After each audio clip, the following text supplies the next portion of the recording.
అందరికీ నమస్కారం. Welcome to it's UTV. ప్రస్తుతం మనతో పాటు ఉన్నారు ప్రముఖ ఆధ్యాత్మికవేత్త, జ్యోతిష్య వాస్తు పండితులు, గాయత్రి పీఠాధిపతులు బ్రహ్మశ్రీ ఇటికరాల సుబ్రహ్మణ్య శర్మ గారు. గురుగారితో మాట్లాడి మనకున్న సందేహాలన్నింటినీ కూడా నివృత్తి చేసుకునే ప్రయత్నం చేద్దాం. అంతకంటే ముందు ఇటువంటి ఆధ్యాత్మికపరమైన వీడియోస్ కోసం ఇప్పుడే మన ఛానల్ని సబ్స్క్రైబ్ చేసుకోండి. నమస్కారం గురుగారు. నమస్కారం అమ్మా.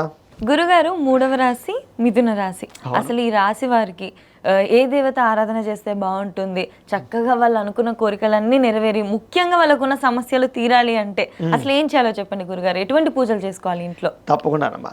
ఇప్పుడు మనం మిథున రాశి వారిని చూసుకున్నట్లయితే కనుక సాధారణంగా మిథున రాశి వాళ్ళకి సాధారణంగా ప్రస్తుతం గోచారంలో అయితే దోషాలు లేవు, కానీ జాతకంలో ఉండేటటువంటి కొన్ని ప్రత్యేకమైన దోషాల వల్ల వీళ్ళు సెల్ఫ్గా కొన్ని రకాల సమస్యలకు గురవుతూ ఉంటారు వీళ్ళు.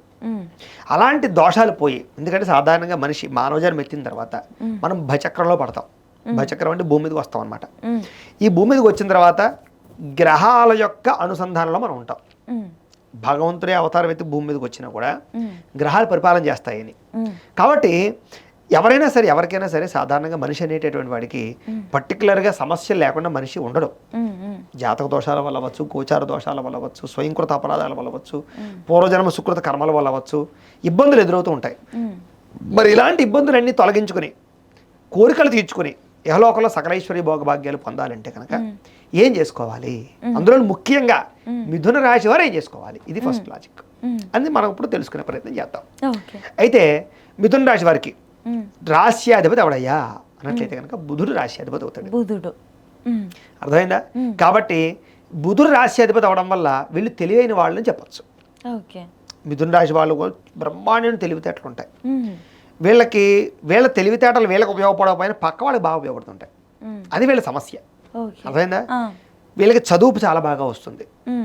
లెక్కలు, మ్యాథ్స్కి సంబంధించినటువంటి విషయంలో నిష్ణాతులు అవుతారు వీళ్ళు. కంప్యూటర్ విద్యలో బ్రహ్మాండంగా రాణిస్తారు.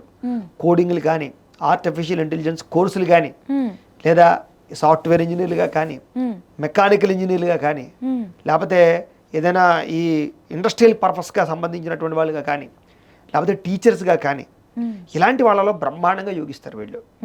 అంతేకాదు వీళ్ళు తెలివితేటలతోటి ఎంత సమస్యనైనా సరే తృణప్రాయంగా బయటపడేయగలరు.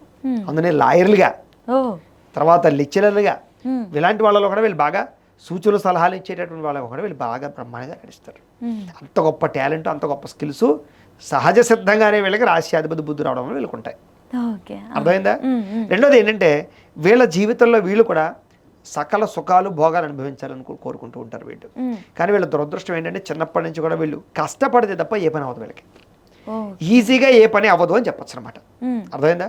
ఒక పని ఉందనుకోండి, అవతల వాళ్ళకి ఒక రోజులో అయితే వీడికి 4 రోజులు పడుతుంటుంది. మందత్వం, లాగ్నెస్, అది వీళ్ళ జీవితంలోనే పెద్ద సమస్య. బాగా చదువుకున్న ఉద్యోగాలు రావడానికి ఆలస్యం అయిపోతూ ఉంటుంది. మిగతా వాళ్ళకి క్యాంపస్ సెలక్షన్స్లో ఉద్యోగాలు వచ్చేస్తే వీళ్ళకి మాత్రం త్రుటుల్లో తప్పుతుంటుంది. లేదా మంచి ఉద్యోగాలు వచ్చినా కూడా గ్రోత్ సరిగ్గా ఉంటుండదు వీళ్ళకి. కెరీర్ పరంగా గ్రోతులు లేకపోవడం, శ్రమకు తగ్గ ఫలితం లేకపోవడం, అనుకున్నంత ఆదాయాలు రాకపోవడం, జాబులు మారదాం అనుకుంటే ఆటంకాలు రావడం, లేదా అనేక కారణాల చేత ఉన్న దాంట్లోనే సర్దుకుపోవాల్సిన రావడాలు, ఇలాంటి కారణాల చేత ఎక్కువగా మిథున రాశి వారు బాగా స్ట్రగుల్స్ అయితే ఫేస్ చేస్తూ ఉంటారు.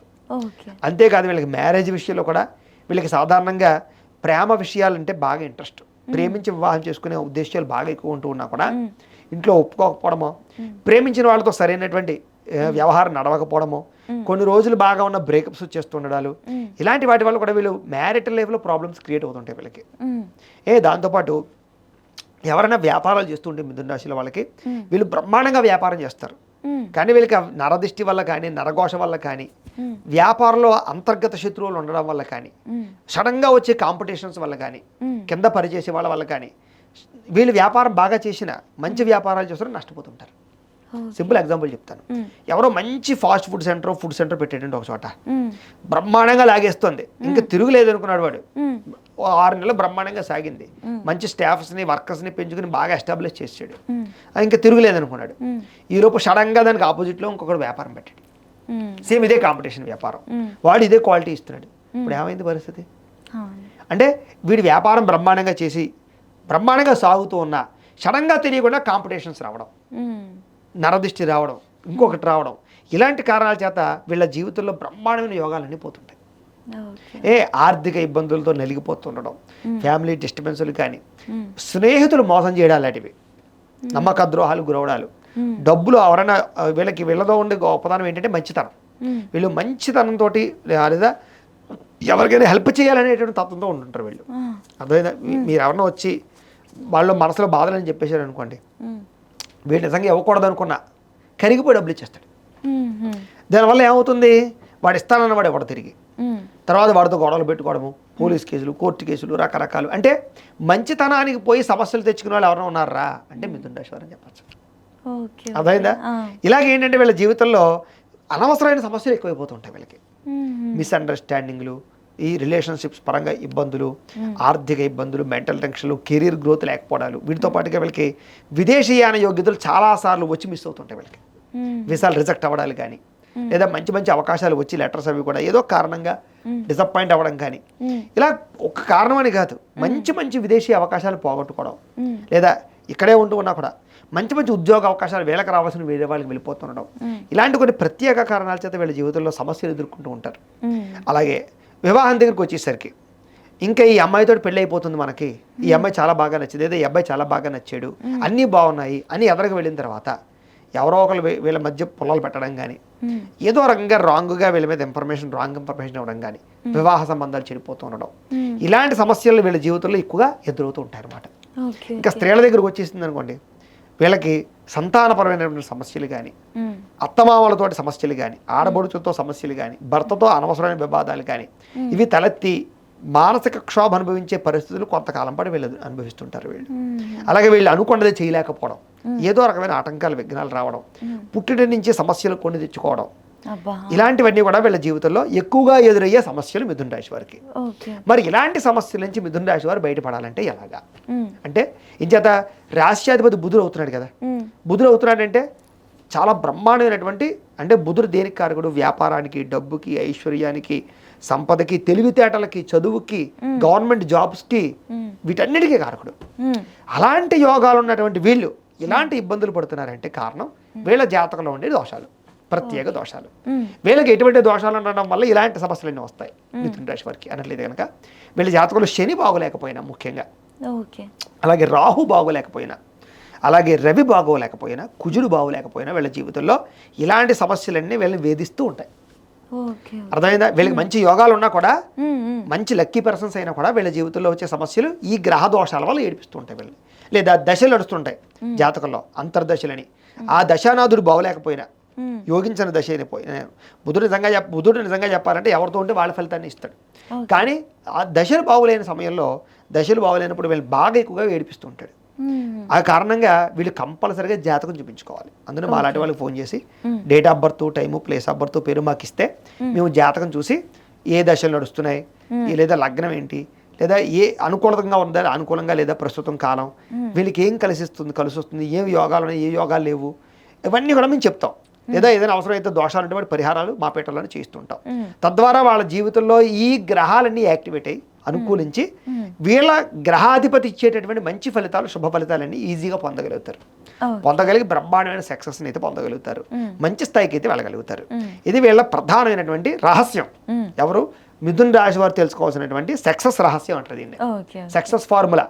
మీరు ఫెయిల్యూర్ అవుతున్నారు అంటే కారణం ఇది. మీరు సక్సెస్ అవ్వడానికి బ్రహ్మాండమైన మార్గాలు ఉన్నాయి, అవి తెలుసుకోండి. అయితే దాంతోపాటుగా వీళ్ళు జీవితంలో ఈ సమస్యలు ఏమీ రాకుండా మంచి సక్సెస్ను అనుభవించాలి, మంచి ఐశ్వర్యాన్ని పొందాలంటే ఏ దేవతారాధన చేయాలి అంటే కనుక, వీళ్ళ రాశ్యాధిపతి ఎవడవుతాడు అంటే కనుక బుధుడని చెప్పుకున్నాం కదా. బుధుడికి రిలేటెడ్గా ఉండేటటువంటి దేవత ఎవరు అంటే కనుక రెండు రకాలు చెప్పుకోవచ్చు.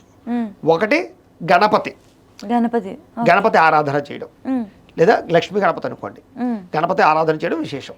లేదా రెండు లక్ష్మీనారాయణులు ఆరాధన చేయడం, ఈ రెండు కూడా చాలా విశేషమైన ఫలితాన్ని వీళ్ళకిస్తాయి. అయితే వీళ్ళు ప్రతి వారము కూడా, ప్రతి బుధవారము కూడా పొద్దున లేచి గణపతిని కనుక పూజించినట్లయితే, గణపతి ఆరాధన చేసినట్లయితే వీళ్ళ జీవితంలో ఎటువంటి సమస్య రాదు, వీళ్ళకి ఎటువంటి విఘ్నాలు ఉండవు, అంత హ్యాపీగా అయిపోతుంది, తిరుగులేదని చెప్తున్నాను కదా. ఇంకా కానీ ప్రతి బుధవారం పొద్దున 6 గంటల నుంచి 6:30 లేదా 7 గంటల లోపు ఒక 20 నిమిషాల పాటు నేను ఇందాక చెప్పినట్టుగా గణపతి పూజ చేసుకుంటే సరిపోతుంది. అర్థమైందా? షోడశోపచార పూజ ఇందాక చెప్పినట్టుగా గణపతి పూజా విధానం కూడా బుధవారం గణపతి పూజా విధానం అని తెలుగులో కొడితే మీకు యూట్యూబ్లో వీడియో వస్తుంది. నేను చేసిన పూజా విధానమే. ఆ వీడియోని ఎదురుకుండా పెట్టుకుని మీరు ఇంట్లో భక్తి శ్రద్ధతో పొద్దున్న 6 గంటలకి ఓ పావు గంట నుంచి 20 నిమిషాలు ఉంటుంది అంతే పూజ. వీడియో చూసి చేసేసుకోవచ్చు పూజ, హ్యాపీగా చేసేసుకోవచ్చు. చక్కగా ఈ గణపతి పూజకి ఏం అక్కర్లేదు, గరిగడ్డి ఉండే చాలు. మీకు ఎక్కడ పడితే అక్కడ దొరుకుతుంది రోడ్లు ఎంపట. గరికగడ్డి దొరకలేదా పసుపు రంగు పూలతోటైనా పూజ చేయొచ్చు, లేదు ఏ పూలతోనైనా పూజ చేయాలి. ఆఖరి పూలు కూడా దొరకలేదా పసుపు రంగు అక్షతలతోనైనా సరే పూజ చేయొచ్చు గణపతికి. గణపతికి ఎలా చేసినా ఇష్టపడిపోతాడు ఆయన, మహానుభావుడు. చిన్నపిల్లాడి మనస్తత్వం అయింది, చాలా ఇష్టం. ఇంకా మీకు ఓపిక ఉంది, గణపతి అంటే మీకు చాలా ఇష్టం, మీరు పూజ చేసి కొలిది కూడా మీ స్థాయిని పెంచుతున్నాడు, ఐశ్వర్యాన్ని కానీ వ్యవహారాన్ని కానీ. అది మీరు అర్థం చేసుకోగలిగారు. ఉండ్రాళ్ళు కుడుములు అంటే చాలా ఇష్టం ఆయనకి. మీకు గణపతి అంటే ఆహార ప్రియుడు, ఆయనకి ఫుడ్లుగా కావాలి. ఫుడ్ మీరు అది ఇస్తే ఇంకా ఎక్కువ ఆనందపడిపోతాడు ఆయన, విపరీతంగా కురిపించేస్తాడు వరాలు. కాబట్టి చక్కగా మీకు ఓపిక ఉంది, చేసుకోగలరు. ఒక్క పావుగంట కష్టపడితే ఉండ్రాలు కూడా అయిపోతాయి. 11 ఉండ్రాలు కానీ 27 ఉండ్రాలు కానీ చక్కగా నైవేద్యం పెట్టండి గణపతికి. నైవేద్యం పెట్టి ప్రసాదంగా తీసుకోండి. మీ ఇంట్లో పిల్లలకి చుట్టుపక్కల వాళ్ళకి పంచిపెట్టండి, లేదా ఆలయంలో పంచిపెట్టండి. చాలు. ఊపుకుంటే చేసుకోగలిగితే. అవన్నీ చేయలేరా, బెల్లం మొక్క పెట్టినా చాలు గణపతికి. అర్థమైందా? నేను చెప్పినట్టుగా పూజ చేసుకుని బెల్లం మొక్క నైవేద్యం పెట్టినా చాలు, గణపతి ఇష్టపడతాడు. ప్రతి బుధవారం కూడా పావుగంట సేపు పూజ చేసుకోండి. గణపతికి పూజ చేసుకుంటే ఐశ్వర్యము, సిరి, సంపద, బుద్ధి, జ్ఞానము, ఆరోగ్యము, సంతానము, వివాహము, దాంతోపాటుగా ఐశ్వర్యం, విదేశీయానము, సకలము, అలాగే ఉద్యోగ ప్రాప్తి, ఉద్యోగాభివృద్ధి, ఇవన్నీ కలగజేస్తాడు గణపతి. కాబట్టి సర్వసిద్ధిని కలగజేసేవాడు గణపతి. కాబట్టి ఇవన్నీ మీరు బుధవారం పూజ చేసుకోవడం రాబోతున్నాయి కాబట్టి ప్రతి బుధవారం పూజ చేసుకోండి. రెండోది, వీళ్ళకి లక్ష్మీనారాయణ కూడా ప్రీతి అని చెప్పాను కదా, వీళ్ళ జీవితంలో చేసుకోగలిగితే కనుక అనంత పద్మనాభ స్వామి వ్రతము అని ఒక వ్రతం ఉంటుంది. వినాయక చవితి అయిపోయిన వెంటనే వస్తుంది అది. అది కనుక వీళ్ళు చేసుకున్న వీళ్ళ జీవితంలో వీళ్ళకి విపరీతమైన ఐశ్వర్యం పడుతుంది, కోరికలు తీరతాయి. అనంత పద్మనాభ స్వామి అంటే మనకు తెలుసు కదా, ఆయన తలుచుకున్న అంటే మీకు గుర్తొచ్చేది ఏంటి? నేలమాణిగలు, ఐశ్వర్యం, కుబేరుడు. అనంతం ఇస్తాడు అని చెప్పి అనంతం ఇస్తాడు. ప్రస్తుతం ఉన్న ఆలయాల్లో అమిత కోటేశ్వరుడు ఆయనే, మిలీనియర్. అర్థమైందా? కాబట్టి అనంత పద్మనాభ స్వామి అంటే మనకు గుర్తొచ్చేది సంపద, సిరిని. అవన్నీ పక్కన పెట్టినట్లయితే నిజంగా కూడా అనంత పద్మనాభ స్వామిని పూజ చేసుకోవడం వల్ల అనేక కోరికలు తీరుతాయి, సమస్త దుఃఖాలు పోతాయి. కాబట్టి వీళ్ళు మిథున రాశి వాళ్ళు జీవితంలో ప్రతి సంవత్సరం వస్తుంది అనంత పద్మనాభ స్వామి. ఆ వ్రతం చేసుకోండి. దానికి సంబంధించిన వీడియోలు కూడా మనం చేసిన ఉంటాయి. మీకు ఏ పూజ అయినా సరే నేను చేసిన మీకు దొరికేస్తాయి యూట్యూబ్లో. కానీ పూజల గురించి అయితే కన్ఫ్యూజ్ అవ్వక్కర్లేదు, చాలా స్పష్టంగా మంత్రాలతో సహా మీకు వివరంగా పూజలు చేసిన వీడియోలు ఉంటాయి, చక్కగా పెట్టుకోవచ్చు. కాబట్టి మిథున రాశి వారు ఈ పూజలు చేసుకోవడం వల్ల వాళ్ళ జీవితంలో వాళ్ళ యొక్క గ్రహాధిపతి యాక్టివేట్ అయ్యి వాళ్ళ ఐశ్వర్యాన్ని, సుఖాన్ని, సంపదను అనుభవిస్తారమ్మా. ఖచ్చితంగా గురుగారు చాలా మంచి మార్గం చెప్పారు. ఎలా చేసుకోవాలి ఏంటి అనేది కూడా ఇంత వివరంగా చెప్పినందుకు ధన్యవాదాలు గురుగారు. ధన్యవాదాలు, నమస్కారం అమ్మా.